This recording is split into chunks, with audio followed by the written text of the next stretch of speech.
আসসালামু আলাইকুম বন্ধুরা, আমরা এখন আরবিয়ান খেপসা পাকাইছি রুমের মধ্যেই। কিভাবে আমরা পাকাইছি রুমের মধ্যে আপনাদেরকে অবশ্যই আমরা বলবো এবং পুরো ভিডিওটা দেখবেন, তাহলে বুঝতে পারবেন আমরা কিভাবে আরবিয়ান খেপসা আমরা রুমের মধ্যে পাকাইছি। আপনারা দেখতে পাচ্ছেন এখন আমি কয়েকগুলো পেঁয়াজ দিছি, পেঁয়াজগুলো কুচি কুচি করে কাটমু কাইটা, তারপরে আমি এখানে রসুন, আদা, তারপরে কাঁচা মরিচ আমি ব্লেন্ড করব।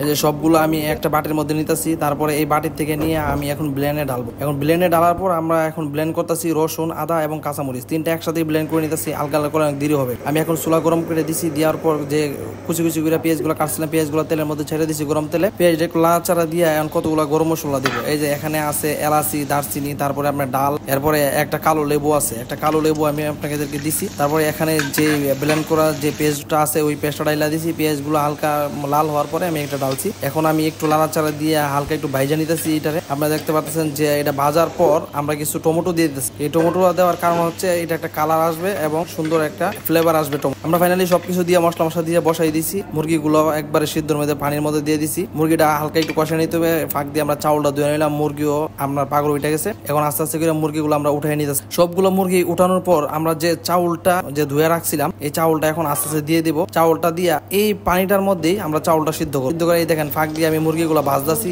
ভাজার মধ্যে লাগাই দিছি। আর এই যে চাউলটা আমাদের সিদ্ধ হইতেছে। ফাইনালি আমাদের রান্না হয়ে গেছে। এখন সবাই অপেক্ষা খাবার জন্য। আমরা সামনে নিয়ে আইসা পড়ছি। আস্তে আস্তে সবাই দেখতে পারতেছেন আইতাছে 1 মিনিট নিয়ে। আসলে এত সুস্বাদু খেপসা, এত সুন্দর একটা খাবার সামনে নিয়ে অপেক্ষা করা একটা ধৈর্যের ব্যাপার। আসলে তারপরও আমাদের ধৈর্য ধরে বসে থাকতে হবে। সাথে কিছু শসা এবং আমি একটা সসের মতো একটা সালাদ বানিয়ে নিছি পানির সাথে ব্লেন্ডার করে, যেটা আরবিয়ান খেপসার সাথে আপনি বিভিন্ন রেস্টুরেন্টে দিয়ে থাকে। সো আপনারা দেখতে পাচ্ছেন এখন মুশারফ ভাই সবাইকে আস্তে আস্তে করে বন্টন করে দিবে। তাই আমার প্লেটটা আগে দিছিলাম, এই জন্য মুশারফ ভাই কইছে যে এত কষ্ট করে তুমি পাকাইছো তাহলে তুমি আগে নাও। তারপরে মুশারফ ভাই আমাকে আস্তে আস্তে করে দিতেছে। আসলে ঘটনা হলো এই খেপসা পাকানোর একটা উদ্দেশ্য ছিল না, কোনো প্ল্যান আমার ছিল না যে আমি খেপসা পাকাবো। হঠাৎ করে আজকে আমার রান্না ছিল, কিন্তু গতকালকে আমি একটা ভিডিও দেখছিলাম এক ভাই আসলে সৌদি আরব থেকে আইসা তার বন্ধু বান্ধবদেরকে খেপসা পাকায় খাওয়াইতেছে। তখন ওই ভিডিওটা থেকে আমার মনের মধ্যে একটা প্ল্যান আসলো, আমার মাথার মধ্যে, আমার মনের মধ্যে একটা আকাঙ্ক্ষা জাগলো বা মাথার মধ্যে একটা প্ল্যান যে আমিও আমার যে বন্ধু বান্ধব আছে রুমের মধ্যে ভাই ব্রাদার আছে তাদেরকেও আরবিয়ান খেপসা বানায় খাওয়াই। আসলে রেস্টুরেন্টে খাইলে অনেক টাকা খরচ পড়ে, এই জন্য আমি ভাবলাম যে আমরা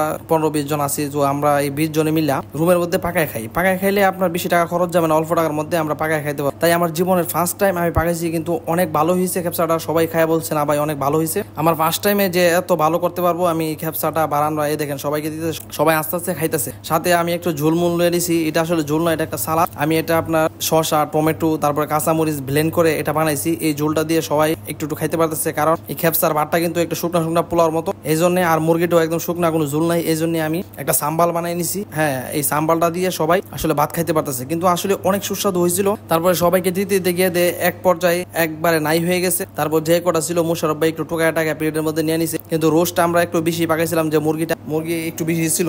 আর যারা আগে ভাত খেয়ে নিছে তাদেরকে পরে আমরা এক পিস করে মুরগি দিয়ে দিলাম। এই জন্যে আমরা সবাই একসাথে বসে খাইতেছি। আপনারা দেখতে পাচ্ছেন আসলে একসাথে বসে খাওয়া মজাটাই কিন্তু অন্যরকম।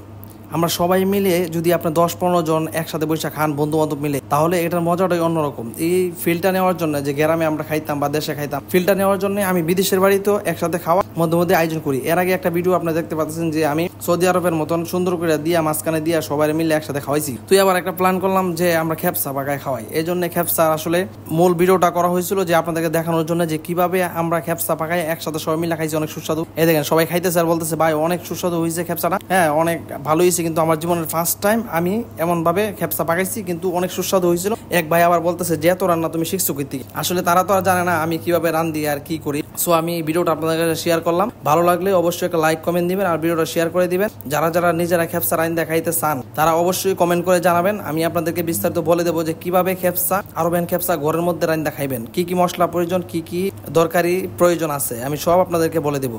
সো ভিডিওটা ভালো লাগলে সবাই শেয়ার করবেন। ধন্যবাদ।